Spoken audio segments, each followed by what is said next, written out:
श्री शिवाय नमस्तुभयम। दोस्तों, जैसा कि आप सभी लोग जानते हैं कि कार्तिक के महीने में आंवला दीपदान करने का बहुत ही बड़ा विशेष महत्व माना जाता है।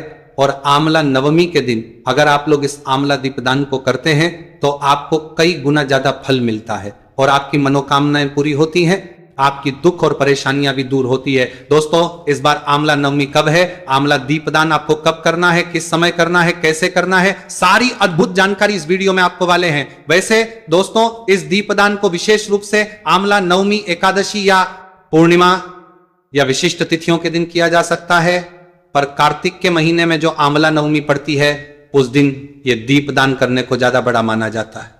दोस्तों, इस बार आंवला नवमी 30 अक्टूबर 2025 के दिन मनाई जाएगी और इसी दिन आंवला नवमी का व्रत भी रखा जाएगा। तो इसीलिए इसी दिन आप लोगों को आंवला नवमी के दिन ही आंवला के 5 भी तैयार करने हैं। दोस्तों, इस दिन विशेष रूप से आंवले के ही दीपक तैयार किए जाते हैं। यहां पर मिट्टी के या आटे किए जाते हैं। आपको एक प्लेट या थाली लीजिए जिसमें हम आंवले के दीपक तैयार करेंगे। सबसे पहले प्लेट में एक स्वास्तिक बना लीजिए। उसके बाद आपको यहां पर 5, 11, 21, 51 आंवले लेने हैं, जो कि आप किसी पेड़ से भी ले सकते हैं या खरीद कर भी लेकर आ सकते हैं। पर कोशिश करना कि आंवले के पेड़ से आंवला नवमी के दिन आप लोग अव्वल ना तोड़े। आप अपनी क्षमता अनुसार जितने आंवले के दीपक जलाना चाहते हैं वह जला सकते हैं। हम उदाहरण ये मान लेते हैं कि हम 5 आंवले यहां पर ले रहे हैं। अब सबसे पहले वाला जिस तरफ से आंवला पेड़ से टूटा हुआ है उस तरफ से हल्के हल्के से आपको गड्ढे करने हैं, क्योंकि दीपक लगाने के लिए हमें उन आंवलों के अंदर थोड़ा गड्ढा करना पड़ेगा। अब आप अपने सभी 5 दीपकों को अपनी थाली में सजा लीजिएगा और सभी दीपकों को रोली कुंकू और चंदन से तिलक कर दीजिए।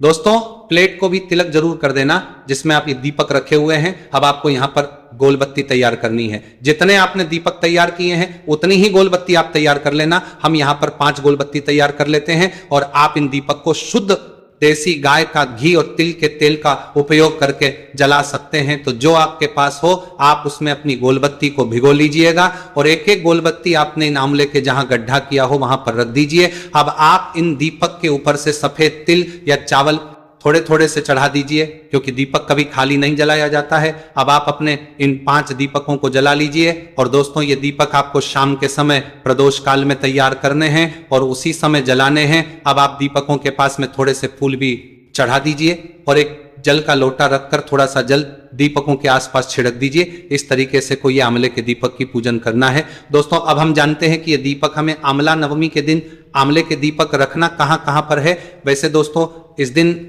जो दीप दान किया जाता है वो आंवले के पेड़ के नीचे ही किया जाता है। तो अगर आपके घर के आसपास आंवले का पेड़ है तो आप वहीं पर जाकर इन 5 दीपकों को आंवले के पेड़ के नीचे जाकर जलाकर आए, या घर से पूजन करके जलाकर लेकर जाएं और वहां पर जाकर रख कर आए। 2-2 आग के बले जलकर जाकर के जला जाएं और हाथ जोड़कर आंवला देव से प्रार्थना करें, क्योंकि इस दिन विशेष रूप से ये दीपक हम भगवान विष्णु जी और माता लक्ष्मी जी के लिए रखते हैं। क्या दोस्तों, आप दीपक को कहीं पर भी रखें पर इन्हें सीधा जमीन पर ना रखें। पहले उस जगह पर थोड़े चावल या फूल की पंखुड़ियां रखकर ही इन आंवले के दीपक को उस जगह पर रखिएगा। अब अगर आप लोग ये वाला दीपदान अपने घर में करना चाहते हैं, कौन कौन सी जगह पर करेंगे वो भी सुन लीजिए। दोस्तों, अपने घर में सबसे पहले आंवला दीपक को आप अपने घर में पूजा वाले स्थान पर भगवान के लिए रखेंगे। दोस्तों, दूसरा आंवला वाला दीपक आप अपने घर में नल वाले या पीने के पानी वाले स्थान पर रखेंगे। दोस्तों, तीसरा आंवला दीपक आप अपने घर में तुलसी माता के लिए रखेंगे। दोस्तों, चौथा वाला दीपक आप लोग आकाश के नाम से दीप दान करेंगे, मतलब खुले में ये दीपक आप लोग रखेंगे। दोस्तों, इसके बाद में 5वां आंवला दीपक आप अपने घर के मेन गेट या दरवाजे पर कर सकते हैं। इस तरीके से आप ये आंवले के 5 दीपक इन 5 स्थानों पर रख सकते हैं। और अगर आप लोग आंवले के पेड़ के नीचे दीपक को जला रहे हैं तो वहीं पर 5 दीपक लाइन से जमा कर आप लोग आंवला दीप दान कर सकते हैं। और दोस्तों, ये दीपदान करने से स्वर्ण दान बराबर हमें फल देखने को मिलता है। अब बात करते हैं देव उठनी एकादशी कब है और एकादशी का क्या पूजन विधि होगा, देव को कैसे उठाएं, और पूजन सामग्री अंत तक जरूर देखिएगा। आइए जानते हैं कार्तिक मास के शुक्ल पक्ष की देव उठान एकादशी, जिसे हरि प्रबोधिनी एकादशी भी कहते हैं, साल की सबसे बड़ी एकादशियों में से एक एकादशी होती है, क्योंकि इस दिन से चातुर्मास समाप्त हो जाता है। भगवान विष्णु अपनी 4 महीने की योग निद्रा का त्याग करते हैं और इस दिन तुलसी विवाह भी किया जाता है और इसके बाद से ही 4 महीनों से रुके हुए सभी शुभ मांगलिक कार्य दोबारा से शुरू हो जाते हैं। और इस बार तिथि 2 दिन पड़ रही है। ऐसे में यह कंफ्यूजन फिर से बना हुआ है कि व्रत आपको किस स्थिति में रखना ज्यादा सही रहेगा, तुलसी विवाह किस दिन किया जाएगा और व्रत का पारण कब और किस समय किया जाएगा, हरिवासन का समय कब समाप्त होगा।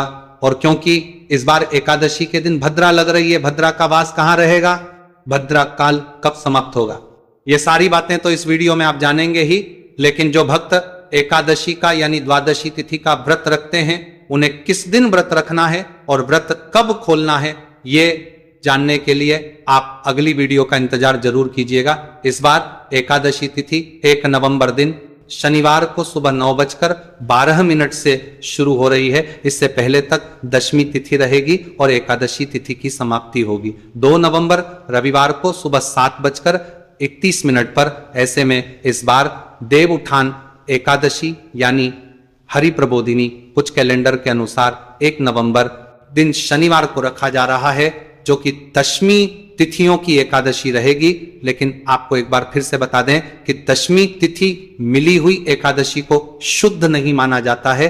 जब एकादशी व्रत 2 दिन पड़ता है यानी 2 दिन एकादशी लगी होती है, तो ऐसे में मोक्ष प्राप्ति की कामना रखने वाले सभी भक्तों को शुद्ध एकादशी यानी दोष रहित एकादशी, जो कि द्वादशी तिथि मिली एकादशी होती है, उस दिन रखना चाहिए। और ऐसे में 2 नवंबर रविवार को द्वादशी तिथियों की एकादशी रहेगी।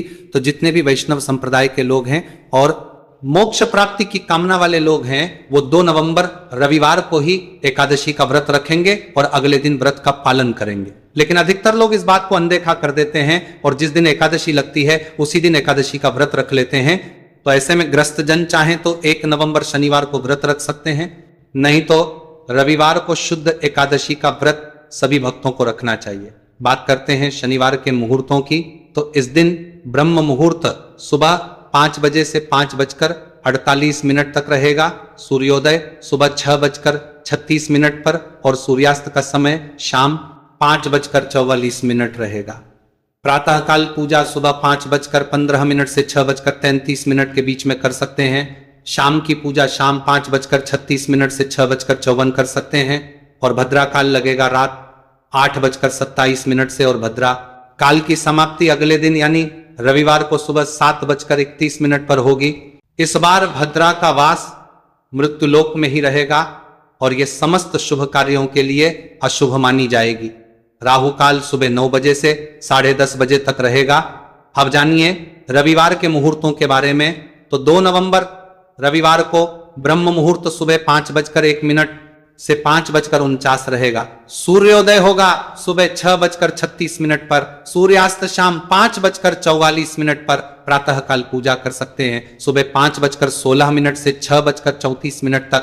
शाम की पूजा शाम 5:35 से 6:53 तक कर सकते हैं और भद्रा काल सुबह 7:30 बजे तक समाप्त हो जाएगा। इस दिन राहु काल दोपहर 4:30 बजे से शाम 6 बजे तक रहेगा। हरिवासन के समय एकादशी व्रत का पालन कभी भी नहीं किया है, इसलिए जो भक्त 1 नवंबर शनिवार को एकादशी का व्रत रख रहे हैं उन्हें हरिवासन समाप्ति के बाद ही व्रत खोलना होगा और हरिवासन का समय 2 नवंबर रविवार को दोपहर 12:30 बजे तक समाप्त होगा। तो सुबह आप पूजा कर सकते हैं, भगवान को भी भोग लगा सकते हैं, लेकिन स्वयं प्रसाद ग्रहण करके व्रत का पारण आप दोपहर के बाद से करेंगे। 11 बजे से लेकर 1 बजे के बीच में भी व्रत नहीं खोला जाता है। तो 2 नवंबर रविवार को आप अपने व्रत का कर सकते हैं दोपहर 1:11 से 3:23 तक। ध्यान रखिएगा, इससे पहले तक आपको अन्नादि ग्रहण नहीं करना है। जिस तरह से आप व्रत का पालन करते आए हैं एकादशी वाले दिन, उन सभी नियमों का पालन आपको दोपहर तक करना चाहिए। भगवान विष्णु के जागने के बाद ही तुलसी विवाह प्रारंभ हो जाता है। तो 1 नवंबर शनिवार को भी क्योंकि एकादशी पड़ रही है तो शाम 5:36 से 6:54 के बीच में आप तुलसी जी का विवाह करा सकते हैं। और ध्यान रखिएगा, इस बार पंचमी को भी 1 नवंबर शनिवार से प्रारंभ हो रहे हैं। 2 नवंबर रविवार को तुलसी विवाह का शुभ मुहूर्त रहेगा शाम 5:35 से 6:53 तक।